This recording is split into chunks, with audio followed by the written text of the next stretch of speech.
Hey guys, welcome to the Reds Projects. Today, I'm going to give you a quick update and bring you up to speed on the Ute, and we're going for a quick drive. Of course, talking about the Ford Ute. The poor old Navara has been a bit neglected these days, but I have got some plans for this thing. Sometime this year, I've got a bigger turbo, an intercooler, injectors, airflow meter, all sorts of cool stuff to go on that and make some more power. But today we're focusing on this thing, so I'll quickly run through what I've been doing in the last month or so. First thing, something nice and simple. I painted this panel, labeled it so I actually know what all the switches do.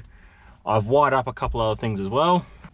So one of the things I wired up was the bottle heater for the nitrous bottle. When I eventually find someone to fill my bottle and I can spray it, that's wired in.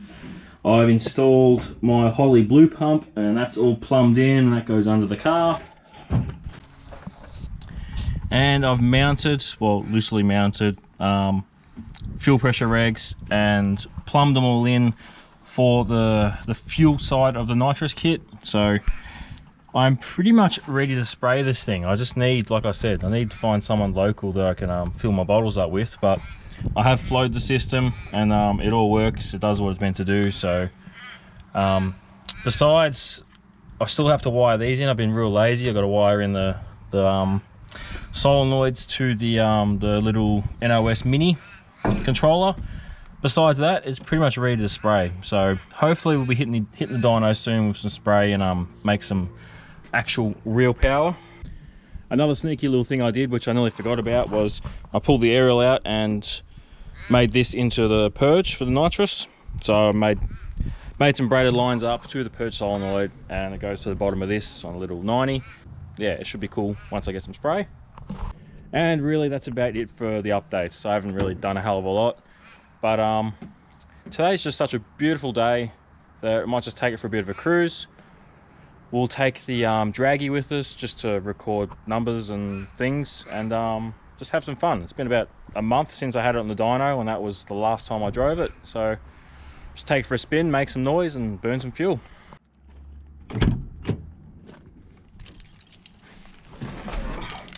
All right, let's see how grumpy it is today.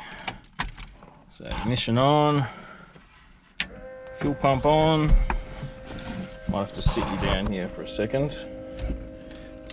Give a couple of pumps.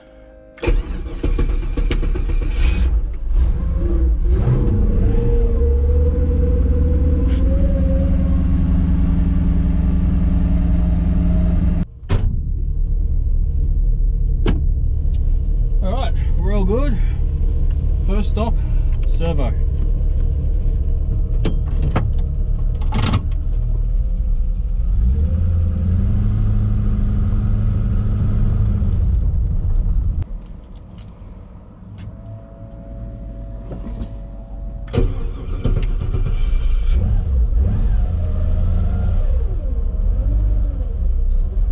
Alrighty, we're all fueled up and ready to go. Fan on.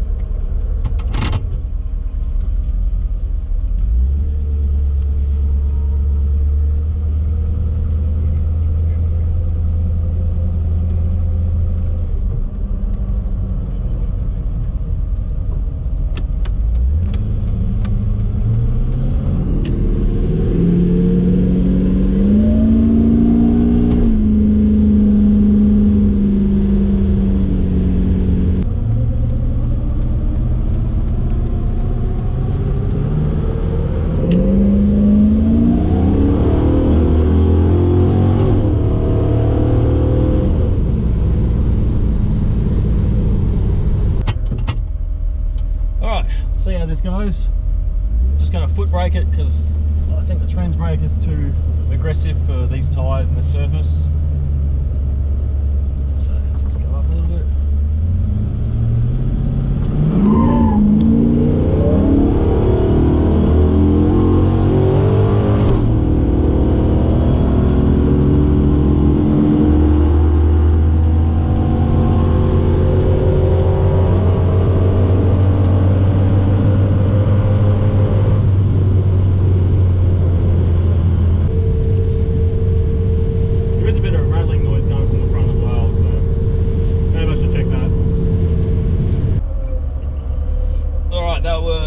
1298 at 109 miles per hour. So that's kind of what it felt like. Didn't leave that hard. 60 foot would be terrible. Yeah, 2.2 seconds.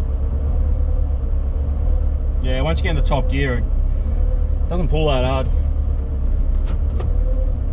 Alright, everything seems good. Still got a good oil pressure and stuff. I think something was just vibrating a little bit. This poor old shell's probably never been that fast before in its life. Let's try again. Reset.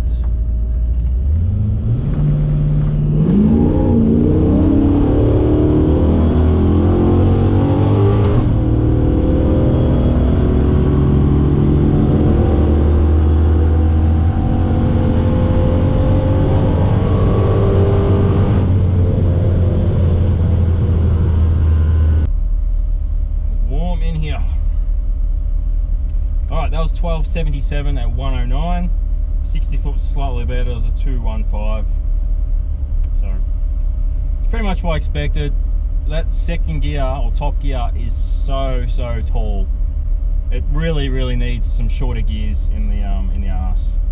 Because yeah, it's got 3, 4, 5, 3, 4, 6, whatever it is, and I really need like 3 9s or something with this much power and stuff. So yeah, it'd help it get off the line and stuff. But as well, like I foot braked it.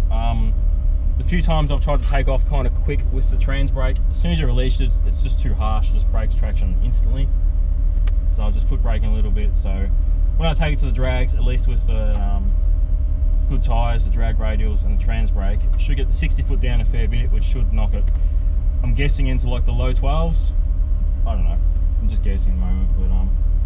But oh, I guess I'll cruise back home now.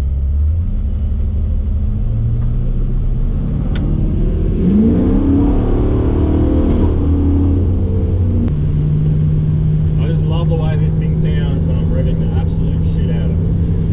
It sounds so good up the top end of the rev range.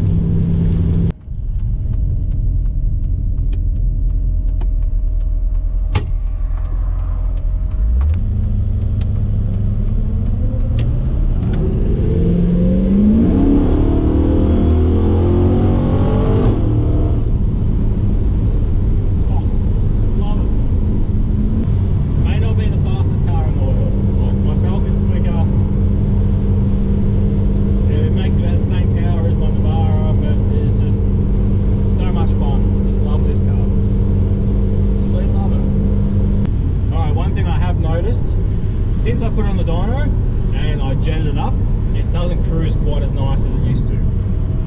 So it's obviously must be a little bit rich at part throttle and cruise. So I'm not 100% sure how to lean out the cruise. I'm definitely no carburetor expert by any means, but if I can tidy that up a little bit, it'd be good. But I'm not too fussed with about fine-tuning the setup the way it is, because as soon as I put that big cam in it, it's all changing. So it drives good enough. It's not my daily or anything, so it'll do.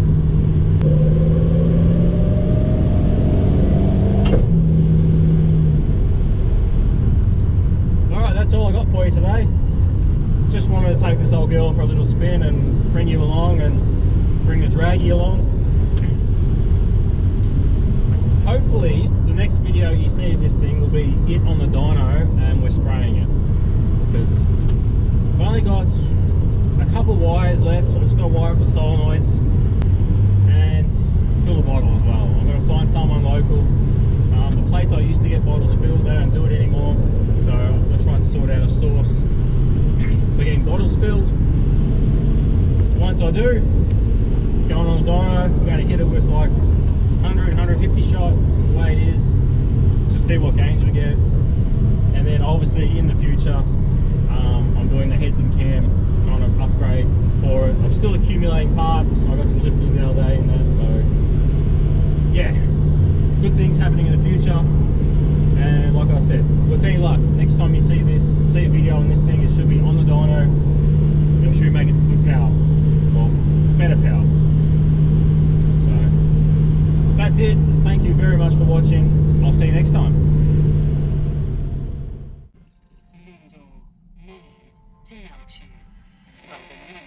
watching ads on my own videos. 12.9 from memory, 12.95 or something like that, just scraped into 12s, which is, like I said, Alright, now that's pretty interesting.